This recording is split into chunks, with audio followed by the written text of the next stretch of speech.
Pour avoir une autre dimension avec le Saint-Esprit, il te faut être capable de prêcher la vérité, même si toi-même ça te condamne. Comment Pierre peut dire le Jésus que vous avez renié? Pierre, pourquoi tu es hypocrite comme ça?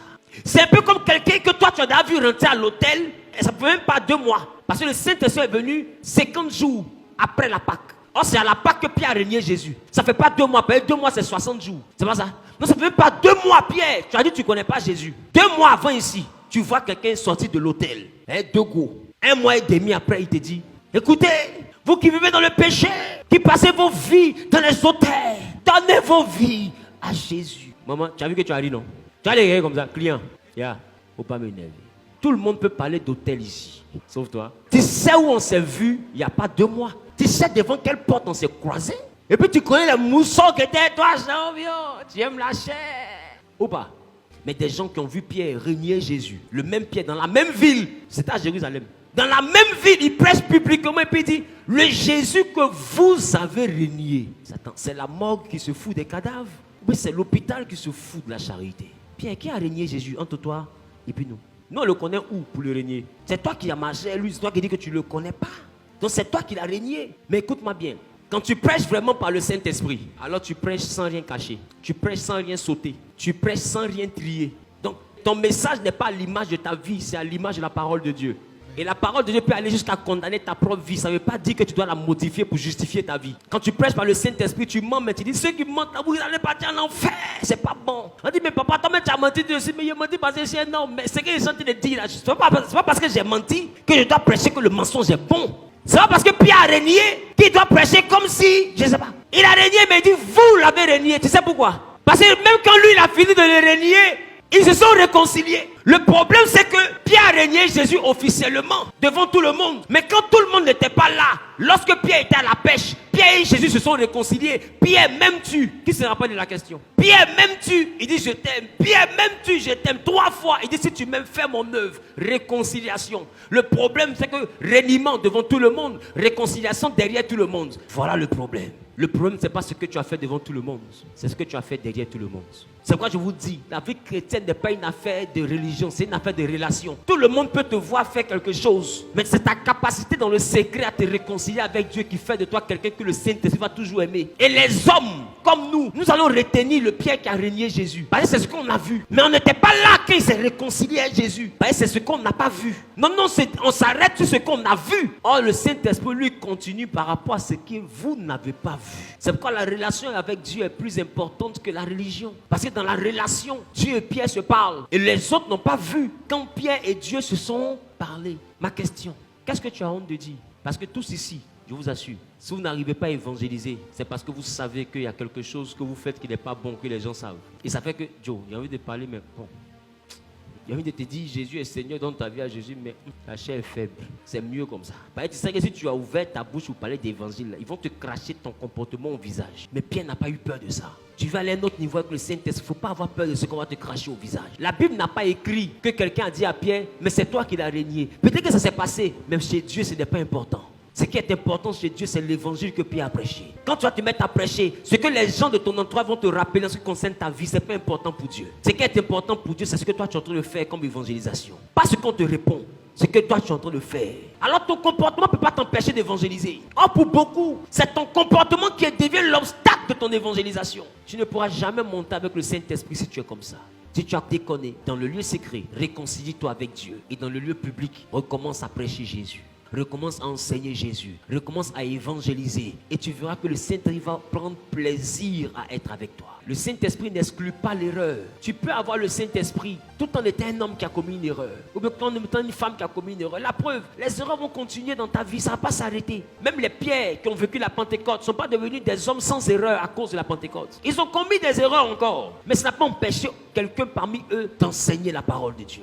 Ne te donne pas des obstacles. Non, je dois tout arranger dans ma vie d'abord avant de commencer à servir Dieu. Je vais servir Dieu. Non, je préfère attendre quand je vais tout arranger. Ta vie ne sera jamais totalement arrangée. C'est le diable qui te donne cet argument. Parce qu'il te rappelle ton erreur. Mais si le diable te rappelle ton erreur, il faut lui rappeler ton appel. Pierre a régné, mais son appel c'est tu es Pierre. Et sur cette pierre, je bâtirai mon église. Et ça, c'est plus important que l'erreur. Parce que celui qui a parlé là, il connaît tes faiblesses et puis il t'a parlé. Celui qui a parlé là, il connaît tes manquements et puis il a parlé. Celui qui a parlé, il connaît le présent, le passé, le futur. vu et puis il a parlé. C'est-à-dire que quand il était en train de parler, il savait que tu allais le régner. D'ailleurs, c'est lui-même qui t'a annoncé que tu vas le régner. Maintenant, ma question, comment il sait que tu vas le régner, mais il te confie son église? C'est pour dire qu'il ne tient pas compte de tes erreurs. Si Dieu doit évaluer nos erreurs pour nous appeler, il ne va appeler personne. Tu n'as même pas encore commis ce que tu as fait dans le mois de juillet, que Jésus connaît l'erreur du mois de juillet qui t'attend. Mais ça n'empêche pas de dire que tu es ma servante. S'il dit que tu es sa servante, ne lui parle pas de ta vie. Il connaît ta vie mieux que toi-même. Et puis il a regardé ta vie et puis il t'a dit, je t'ai appelé. C'est pas à toi de dire ma vie est sale. Il connaît la saleté, mais c'est lui qui vend le savon et puis c'est lui qui a l'éponge. Non, c'est lui qui peut laver ta vie parce que c'est lui dont le sang est capable de te purifier. Tu viens aller à un autre niveau avec le Saint-Esprit, c'est ça la mentalité que tu dois avoir. Le problème, c'est qu'aujourd'hui, les chrétiens se condamnent eux-mêmes. Parce que quand tu regardes tout ce qu'il y a autour de toi comme mouvement, tu te dis, je ne peux pas servir Dieu. Mais en même temps, tu demandes le Saint-Esprit. Mais ton comportement t'envoie à dire, je ne peux pas servir Dieu. Or, le Saint-Esprit vient dans la vie de ceux qui veulent servir Dieu. Alors, est-ce que tu peux le recevoir? Voilà ce qui fait que tu n'as pas une autre dimension avec le Saint-Esprit. Le chrétien est beaucoup dans la culpabilité. Vous culpabilisez beaucoup. Même après avoir demandé pardon à Dieu, tu continues à culpabiliser. Et tu as encore le souvenir de ce que tu avais fait. La culpabilité, c'est une arme du diable pour t'empêcher de servir Dieu. Si Pierre devait culpabiliser, n'allait pas prêcher. Il allait se mettre à dire, hey, vraiment, moi qui l'ai suivi, je l'ai régné. Moi qui l'ai suivi, je l'ai régné. Non, je suis plus digne de le servir. Je suis plus digne de prêcher. Qu'est-ce que les gens vont dire? Moi-même, le grand Pierre, je l'ai régné. Qu'est-ce que je peux leur enseigner? Qu'est-ce que je peux leur montrer? Pierre n'a pas dit tout ça. La culpabilité t'envoie à ruminer sur toutes les choses, ça. Va au-delà de ces choses. Arrête de culpabiliser. Non, j'ai fait avortement. Est-ce que je peux faire ceci? J'ai fait avortement. Non, partout tu t'en vas. Homme de Dieu, vraiment, peut-être qu'il ne fait pas enfant parce qu'il a fait avortement. Homme de Dieu, parce qu'il a fait avortement. Il y a quoi? Il y a quoi? Tu as dit ça une fois à Dieu. Tu as demandé pardon à Dieu. Ça suffit. Pourquoi tu as pas eu chez tous les pasteurs pour leur expliquer? J'ai fait avortement. C'est pourquoi il ne fait pas enfant. J'ai fait avortement. C'est pourquoi il ne fait pas enfant. Il y a quoi?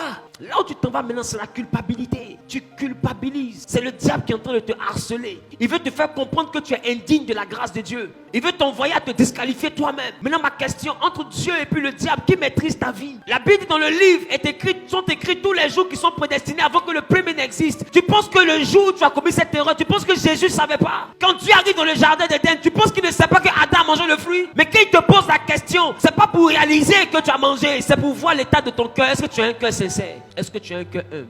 Des fois, tu es un peu trop orgueilleux pour réaliser que tu es un homme. Écoute, homme de Dieu, c'est un homme qui arrive à suivre Dieu, tout en se souvenant qu'il est un homme. Tu veux servir Dieu, n'oublie pas que tu es un homme, n'oublie pas que tu es une femme. Tu peux donc commettre des erreurs, mais le plus important, c'est rester de Dieu. Le plus important, c'est rester avec Dieu. Le plus important, c'est rester dans le Seigneur. Le plus important, c'est de ne pas laisser sa robe.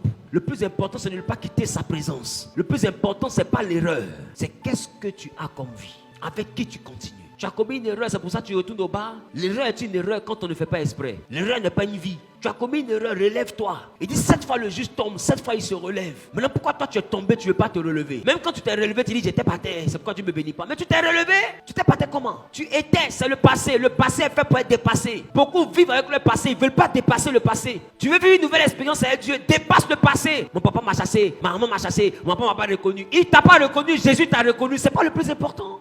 Et tu passes ton temps à ruminer le passé. Dépasse le passé. Pierre, il y a un passé où il a régné Jésus. Mais il a dépassé ce passé, puis il allait vers le futur glorieux que Jésus lui réservait. Il y a un autre futur qui t'attend. Et il est plus important que le passé que tu rumines.